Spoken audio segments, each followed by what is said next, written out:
sobre realizando grandes coisas para Deus. Porque se vamos fazer proezas, tem que ser grandes coisas, não é verdade? Amém? Que história tremenda é a história de Noé. A Bíblia diz que a terra, antes de Noé aconteceu o dilúvio, ela estava corrompida, ela estava cheia de violência. E o homem, quando Deus viu o homem mergulhado no pecado, Deus então vai proclamar o juízo e a sua justiça que viria através do dilúvio. Esse dilúvio iria exterminar toda a vida na terra. E a Bíblia diz que quando Deus olhou para a vida de um homem chamado Noé, no capítulo 6, versículo 8, diz: Noé, porém, achou graça aos olhos do Senhor. Eu fico imaginando nos dias de hoje que nós estamos vivendo. Deus precisa encontrar graça na minha vida, Deus precisa encontrar graça na sua vida. Amém, irmãos? O que significa isso? Significa que Deus precisa encontrar em nós um coração disposto. Deus precisa encontrar em nós um coração voltado para a obra de Deus. Um coração que não esteja inquieto com as situações da vida. Um coração que não esteja apenas envolvido nas coisas do dia a dia. E como hoje é difícil encontrar pessoas que se dediquem verdadeiramente à obra de Deus. Como é difícil. Outro dia eu estava conversando com um pastor, estava vendo todas essas bandeiras dos países aqui. E se alguém chegasse e falasse assim: ó, Deus está mandando um recado para você. Amém, glória a Deus, aleluia. Fala, Senhor. Olha, você vai sair e vai para a África. Você vai para um país mais miserável que tiver na África lá. Essa palavra não é de Deus não. Eu não sei se essa palavra é de Deus não. Eu vou testar essa palavra, eu vou examinar essa palavra. Deus vai ter que molhar o chão, vai molhar o novelo. Não é verdade? Deus vai ter que me dar provas de que verdadeiramente Ele está mandando eu ir para um país desse. Mas se alguém chegasse aqui e dissesse: olha, Deus está mandando você ir para os Estados Unidos da América, aleluia, ô palavra de Deus, é de Deus, é mistério, né? Ou para a Inglaterra, ou para a Europa, para algum país assim como França, Alemanha, amém, é isso aí que eu quero para mim. Deus, quando Ele olhou para a vida de Noé, Deus encontrou um homem que estava disposto a realizar aquilo que era o desejo do coração de Deus. Mas quando Deus lançou a semente aqui em Guanambi, de homens cheios do Espírito Santo de Deus, da promessa de Deus, homens que deixaram muitos lugares, suas vidas, e vieram e plantaram a pregação do Evangelho aqui nesta cidade. Esta cidade então, através desta igreja especificamente, começa então um projeto de expansão do reino de Deus, um projeto de levar a palavra de Deus, um projeto de transformação da vida das pessoas deste lugar. Louvado seja Deus pela vida de todos os obreiros, todos os irmãos, todos os evangelistas, aqueles homens que estão pregando a palavra de Deus nesse momento. Nós não estamos livres das adversidades. Nós não estamos livres dos encursos da vida, dos percursos, dos encalços da vida. Não estamos livres das dificuldades da vida. Todos nós podemos e passamos por lutas, por problemas. Jesus mesmo, Ele não pregou uma teologia da prosperidade, que tudo vai ser bênção na tua vida, que sua conta vai estar sempre gorda, que você vai estar sempre assim. Jesus disse: no mundo tereis aflições. Ele disse: mas tende bom ânimo, eu venci. E o apóstolo Paulo faz o arremate depois lá, ele diz: e em Cristo nós somos mais do que vencedores. Aleluia. Não pare diante dos problemas. Se o pastor que começou o trabalho aqui da Filadélfia há 45 anos atrás tivesse parado diante do primeiro problema, imagine.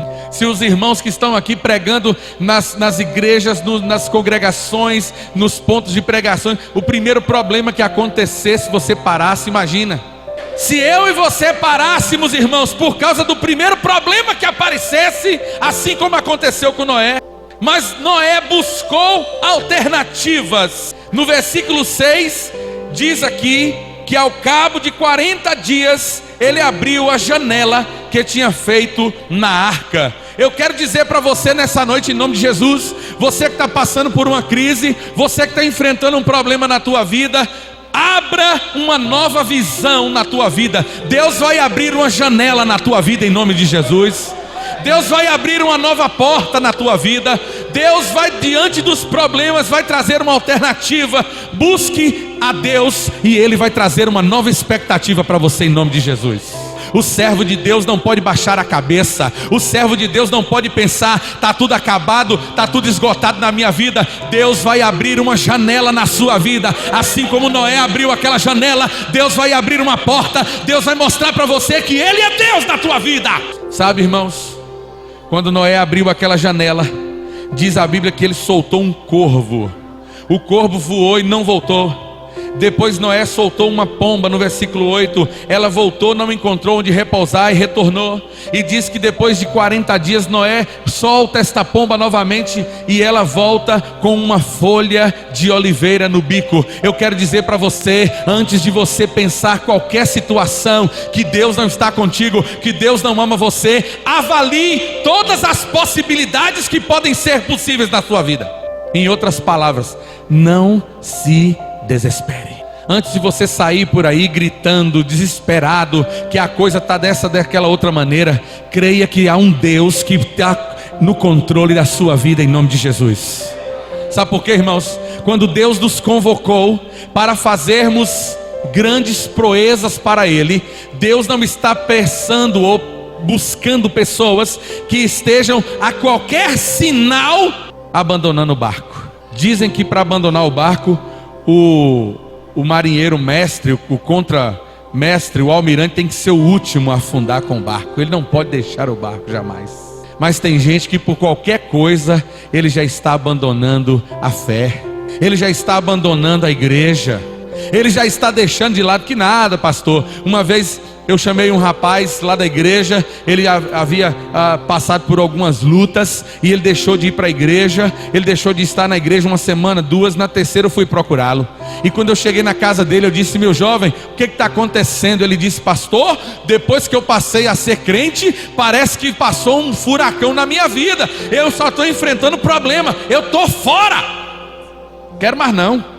Vou voltar para o barzinho, tomar minhas beer nights, vou tomar minha cerveja, vou viver minha vida, porque esse negócio de ser crente, isso aí é o maior problema. Eu disse para ele: você não foi chamado pelo Senhor Jesus, porque crente que é crente não abandona o Senhor Jesus, não é verdade, irmãos? Crente que é crente está com Cristo, porque Ele é o grande piloto que está tomando conta do nosso barco.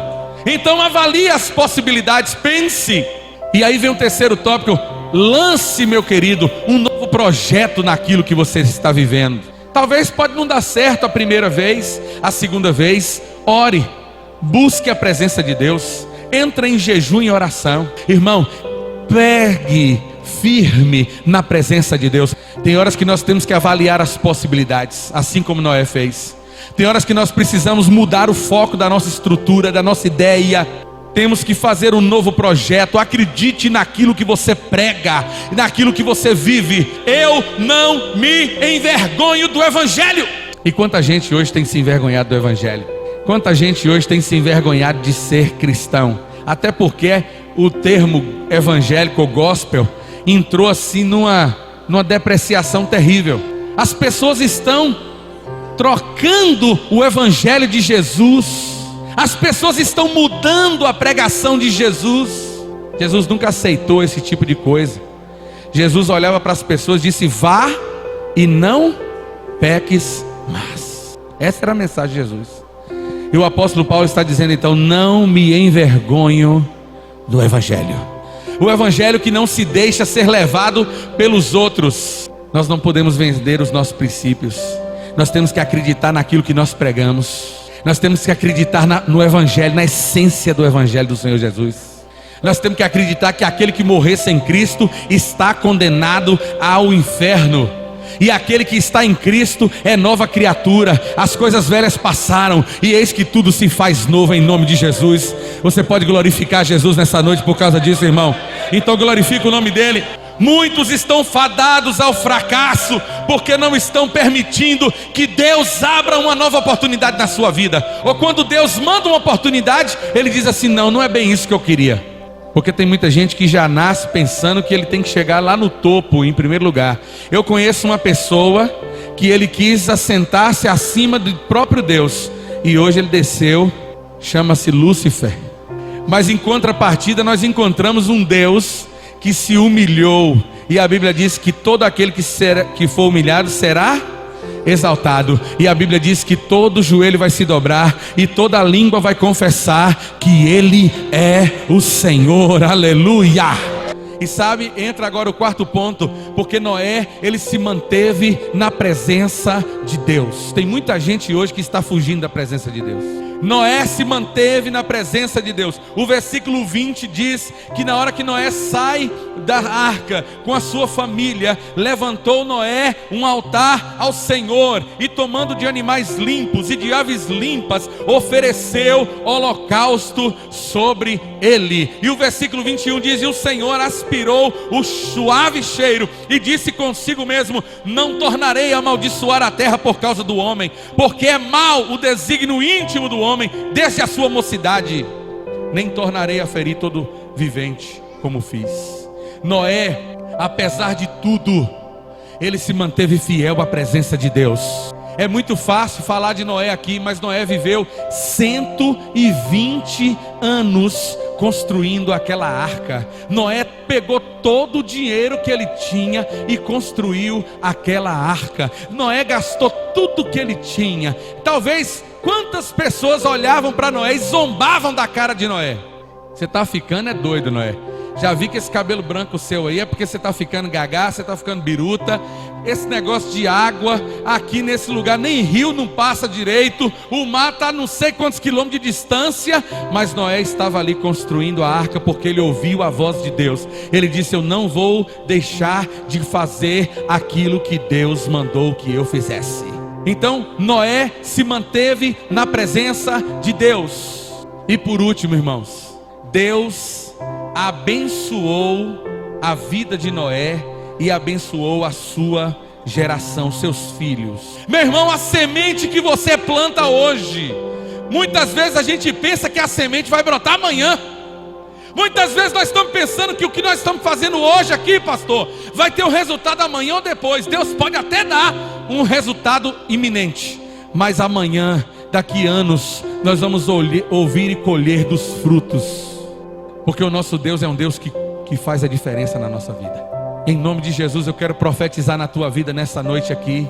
Os frutos virão na tua vida em nome de Jesus.